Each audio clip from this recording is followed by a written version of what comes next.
So Tim met Ben and Jerry on a ski lift, and he didn't know anything about their ice cream.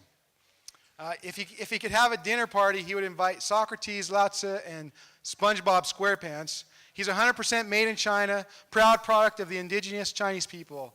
Tim Zheng is going to tell us about Chinese people in 5 minutes. Well, take a look at this map I grabbed the other day from the internet. Here's America, big American flag, South America, Africa, Asia, North Canada. It's pretty interesting. I'll take a close look. Well, the point is it really the American perspective? All in the South, they all do cocaine, coffee. Nike factory with ball bearings, Japan, Nintendo, and cars, and big islands. According to my aunt, she's a very typical Chinese lady, America could be summarized into 3 words: drug, sex, violence. And also Brad Pitt and desire all Asian girls. Anyway, my point is that we all see things with different perspective. Different people have different perspective. When we look at the same picture, the same thing, we interpret it differently. We might see a young girl or an old woman in this picture. So today, I would like to show you the Chinese perspective. The American's ideal citizen, John Wayne, the American hero. But ideal Chinese citizen is a family guy with his wife, his grandkid, his children, and everything. And today, Chinese is more collective compared to individualistic Americans. We emphasize on harmony, moderation, soft, and we prefer the soft and mild and indirect approach. And you will see, we all look alike, but in fact, in mainland China, there are 56 ethnic groups, not to mention Wu Hang, he's in his own group. But not too many.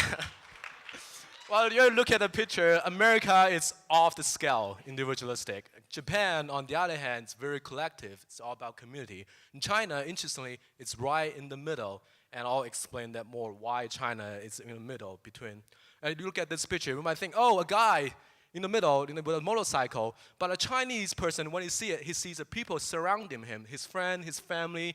It's a nice, friendly neighborhood. So to a Chinese person, actually this is a picture about a nice community, and it comes to the idea of communism. It's very appealing to Chinese people that communism, it's natural for them. It's very easy to adapt, work for the good common goals. But communism forgot Chinese are very individualistic as well, so they fell. It's over, the party. So this guy is the resurgence of individualism in a Chinese person. This guy is the highlight of the Tiananmen Square incident. He just exemplify the individualism in China and Chinese people. And it's the art of balance between yin and yang, and the individualism inside of us and the communicative side of us. And it could can be applied everywhere in China. From architecture, you notice the till, it's down but it's up. We have to balance the water. Food, we have to make all the ingredients harmonious. Even foreign policy, we have to please the big guy, but not to forget about the little guys, Cuba. We have to keep everyone in the game. Confucius taught 2,000 years ago, he said, moderation is the source to happiness. Well, we all have to find a happy medium. It's kind of like the Asian Week.